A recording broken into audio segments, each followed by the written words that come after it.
Há momentos que as palavras não resolvem, mas o gesto de Jesus demonstra amor por nós. Há momentos que as palavras não resolvem, mas o gesto de Jesus demonstra amor por nós. Foi no Calvário que ele, sem falar, mostrou ao mundo inteiro o que é amar.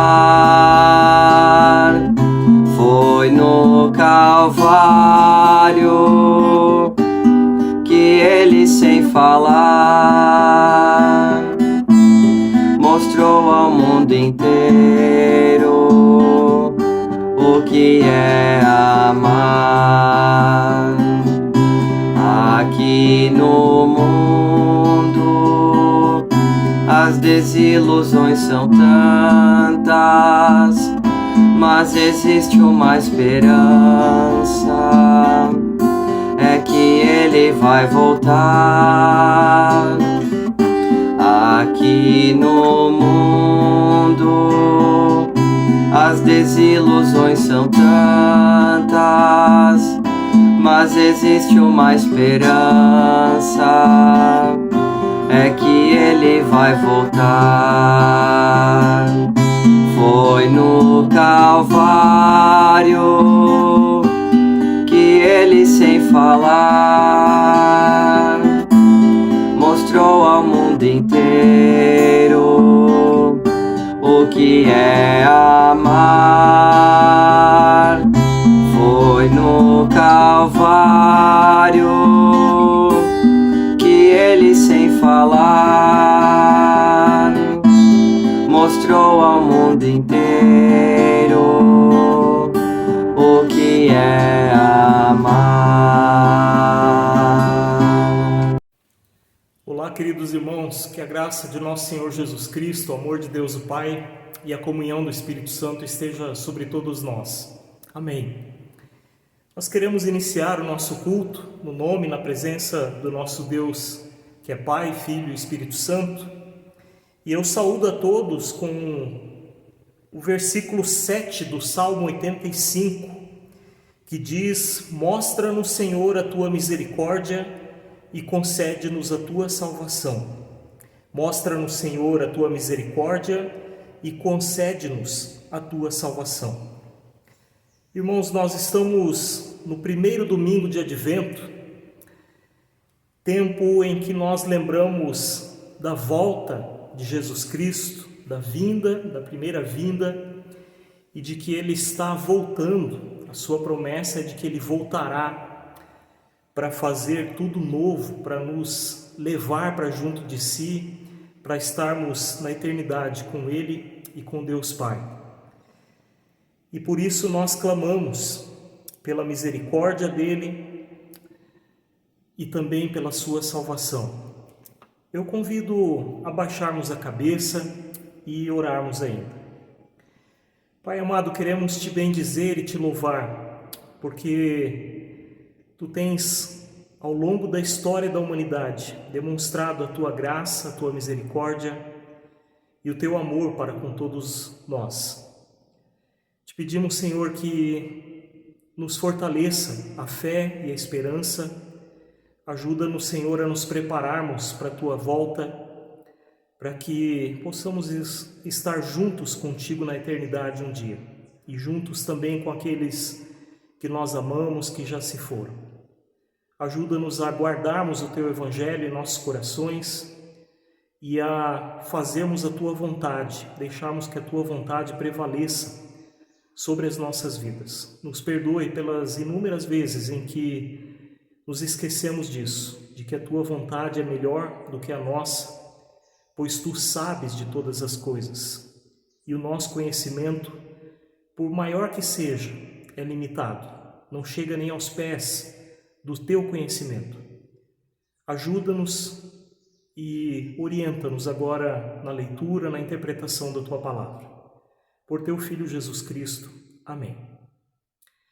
Irmãos, um dia eu estava conversando com uma pessoa, membro de uma paróquia da nossa igreja, e essa pessoa falava do pastor que passou por lá, que era um pastor legal, que era um pastor bacana, mas não deu certo, porque ele queria obrigar as pessoas a irem à igreja. E eu fiquei pensando que dificilmente ele obrigava alguém a ir à igreja, porque quem é que pode fazer isso? Obrigar alguém a ir à igreja? Mas creio que ele deveria ser insistente e chamar atenção para o compromisso das pessoas, para um maior envolvimento delas na comunidade, nas atividades da comunidade, nos cultos, né? Como um bom pastor, eu acho que ele desejava o melhor para as suas ovelhas, por isso ele insistia nesse sentido. Mas aquela conversa me chamou a atenção, e num primeiro momento eu fiquei pensando em mim, como pastor, na maneira como eu falo. E quem me conhece sabe que não é o meu perfil ficar insistindo com as pessoas sobre vir à igreja. Eu não sou muito de fazer isso. É claro que eu chamo a importância, chamo a atenção da importância de vir à igreja, de estar junto com os demais irmãos, de estar unido ao corpo de Cristo. A igreja é o corpo de Cristo e nós precisamos estar unidos a esse corpo. Mas para mim, o Novo Testamento é cheio de exemplos nesse sentido, de que nós precisamos ter comunhão com os demais irmãos, estudar a Bíblia juntos, ouvir o Evangelho juntos, comentar, dialogar sobre o que nós aprendemos, pois assim nós crescemos na fé e no amor, na prática do amor, no conflito, nas dificuldades que nós temos uns com os outros, nos relacionamentos. Nós aprendemos a amar, nós aprendemos a praticar a palavra de Deus. E é o que nós encontramos principalmente em Atos, lá no finalzinho do capítulo 2 e no final do capítulo 4. E em Hebreus nós encontramos uma exortação bem clara a esse respeito, que diz o seguinte: não deixemos de reunir-nos como igreja, segundo o costume de alguns, mas encorajemo-nos uns aos outros, ainda mais quando vocês veem que o tempo se aproxima, o dia se aproxima, o dia final. Hebreus capítulo 10, versículo 25. O autor de Hebreus estava preocupado especialmente com as pessoas que estavam se afastando da igreja por causa da perseguição que a igreja sofria. E ele estava chamando, exortando as pessoas e dizendo: gente, nós precisamos permanecermos unidos na igreja, orando, cuidando uns dos outros. Eu já prefiro e gosto muito mais de insistir na leitura pessoal da Bíblia, porque eu entendo que, lendo a Bíblia, nós entendemos o porquê de muitas coisas relacionadas à vida de fé, ao nosso dia a dia. O ideal é a pessoa mesmo perceber por si só, na leitura da Bíblia, sobre determinados assuntos abordados na igreja, e não apenas ficar ouvindo o que os outros dizem da Bíblia. É melhor que nós mesmos tenhamos a Bíblia em nossas mãos e a leiamos, para entendermos. Aliás, essa foi uma das maiores contribuições de Lutero, de Martim Lutero, que trouxe para a igreja cristã a Bíblia na língua do povo, para que todos pudessem ler e assim não serem enganados por gente mal intencionada, por falsos profetas. Outra coisa que me levou a refletir depois daquele diálogo com aquela pessoa foi sobre a minha vontade. Queridos irmãos, eu tenho que dizer a vocês, sendo muito sincero, desde que eu decidi entregar a minha vida a Cristo, a minha maneira de ler a Bíblia mudou. Eu quero que Deus fale a mim e me mostre a sua vontade. E toda vez que eu preparo uma pregação como essa que eu estou fazendo aqui, eu penso nisso. Eu quero que o texto que eu estou estudando fale comigo. Ou melhor, que Deus fale comigo, fale para a minha vida por meio desse texto. E sabem o que eu cada vez mais tenho aprendido?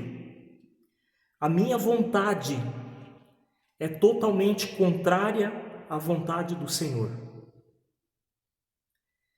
Por isso, eu preciso da palavra de Deus para me orientar, pois se eu der ouvidos apenas para os meus desejos, eu me afastarei cada vez mais do Senhor. E é sobre isso que o próprio apóstolo Paulo fala em Romanos. Vejam o que ele diz: o que eu faço não é o bem que eu desejo, mas o mal que eu não quero fazer, esse eu continuo fazendo. Ora, se faço o que não quero, já não sou eu quem faz, mas o pecado que habita em mim. Assim encontro esta lei que atua em mim.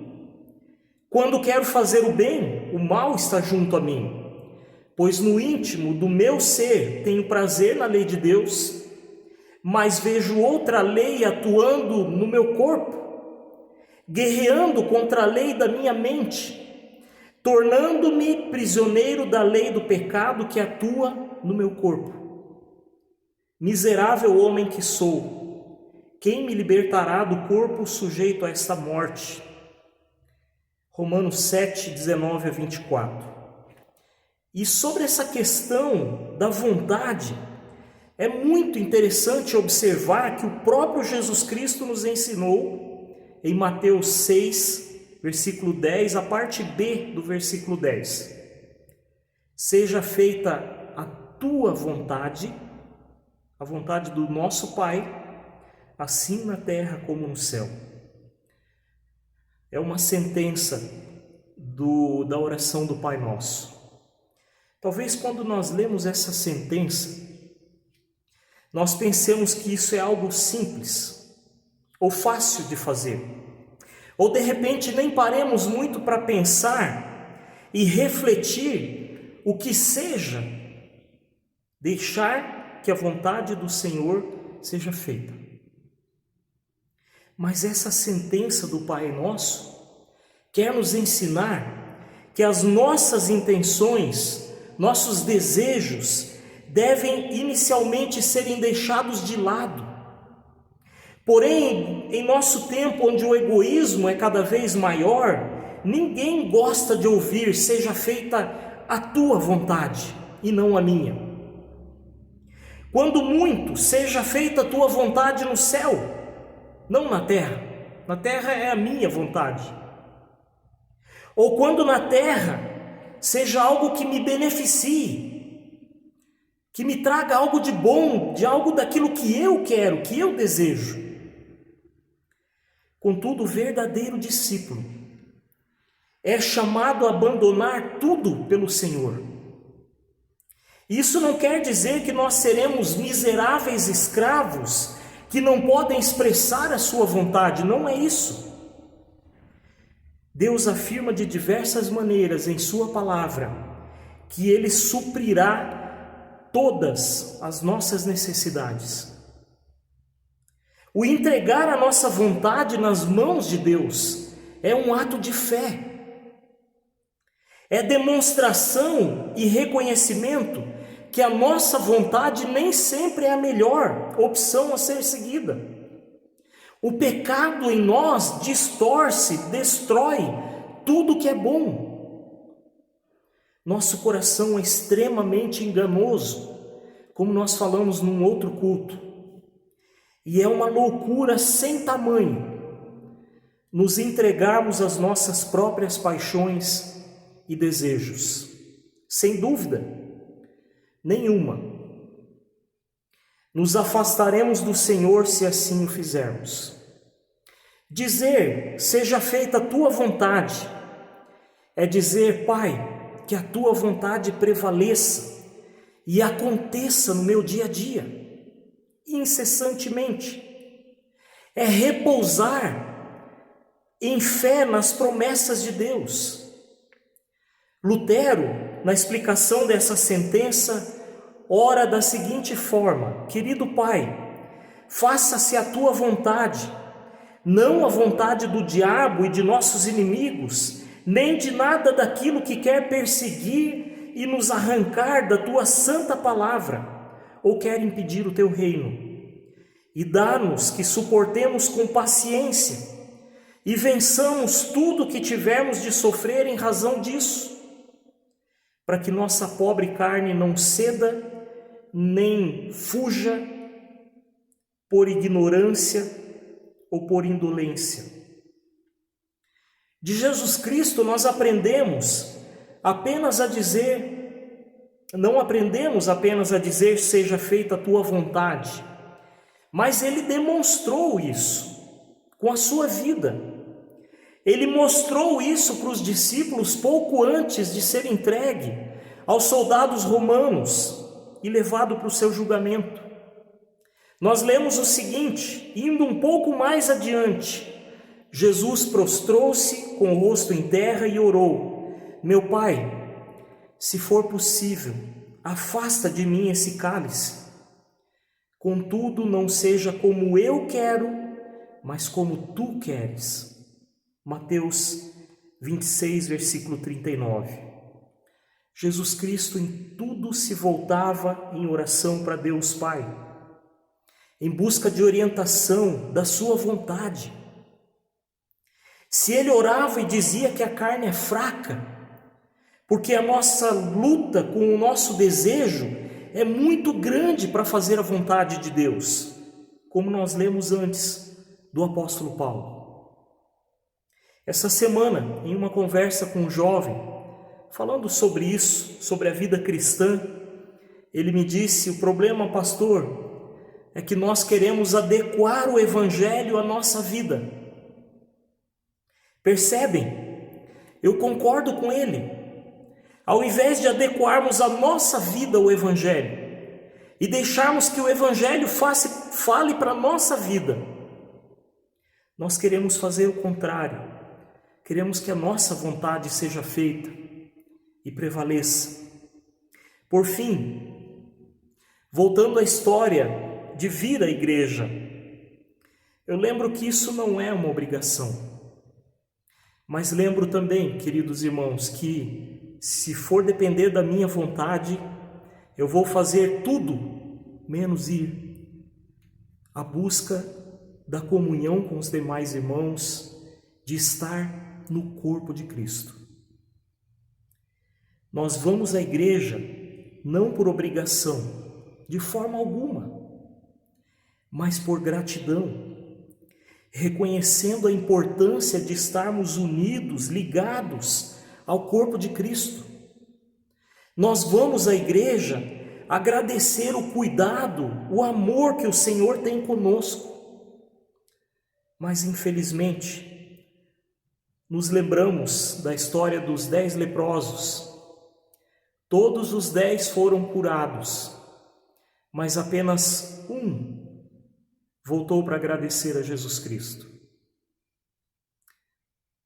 E vamos ser bem sinceros, muitas vezes nós estamos no meio daqueles 9 que foram cuidar da sua vida, que foram aproveitar, festejar a sua cura, a sua libertação, e se esqueceram daquele que os deu a cura, que os libertou.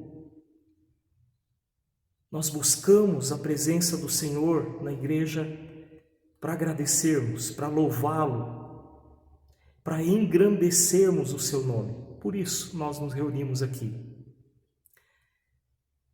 Querido irmão, que nós avaliemos a nossa vida nesse sentido, avaliemos qual vontade tem prevalecido na nossa vida. A do Pai ou a nossa? E busquemos louvar em engrandecer o Senhor com a nossa vida, nos fazendo presentes no seu corpo, na sua igreja, servindo, ajudando, dando suporte uns aos outros. Cada pessoa tem importância no corpo de Cristo. Paulo fala disso. Que a gente pense nisso. Que a paz de Cristo te envolva e que o desejo de estar na casa de Deus cresça cada vez mais em seu coração. Eu convido a baixarmos a cabeça e orarmos. Obrigado, Pai amado, porque Tu deixaste a Tua palavra a nós, palavra esta que traz alegria, que dá sentido às nossas vidas e que nos mostra qual é a Tua vontade e que nos mostra, além de tudo, que a Tua vontade é melhor, porque Tu sabes de todas as coisas. Ajuda-nos a entregarmos a nossa vida inteiramente nas Tuas mãos e aos Teus cuidados. Continue falando conosco, nos instruindo através do Teu Evangelho e ajudando-nos, Senhor, a também falarmos e vivermos a Tua palavra onde quer que nós estejamos. Guarde, Senhor, as pessoas que estão enfermas.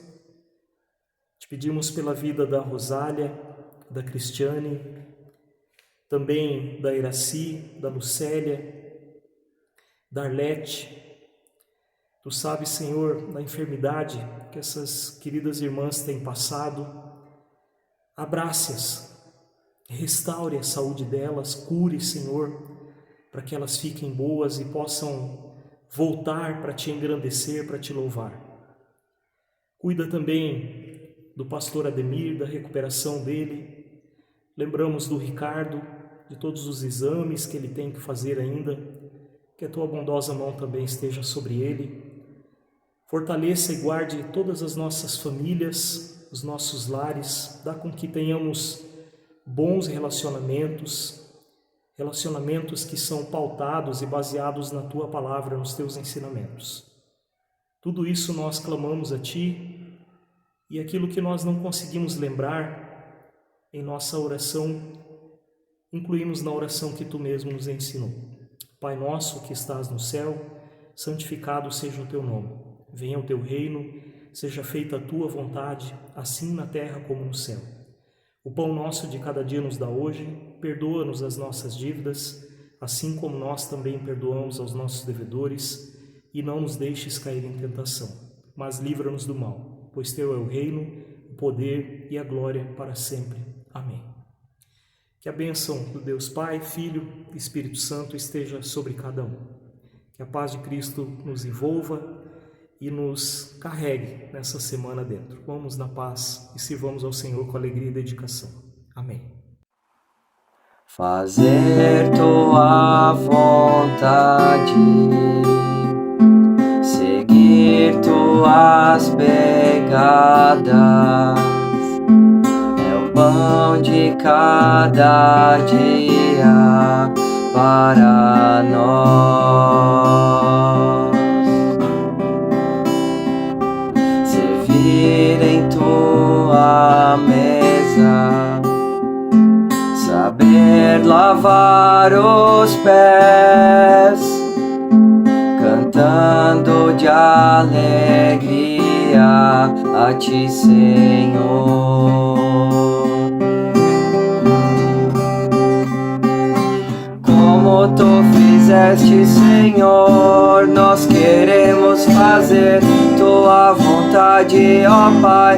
Transforma em nosso querer Tua vontade. Como Tu fizeste, Senhor, nós queremos fazer Tua vontade, ó Pai.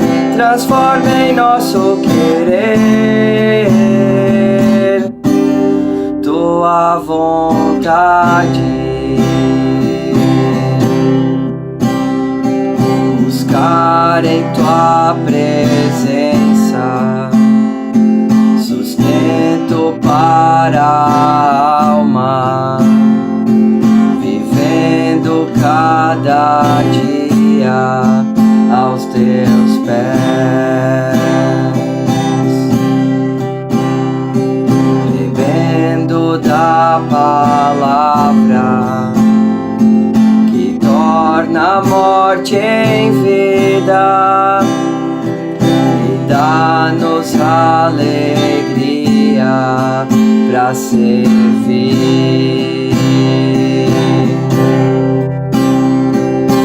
Como tu fizeste, Senhor, nós queremos fazer tua vontade, ó Pai.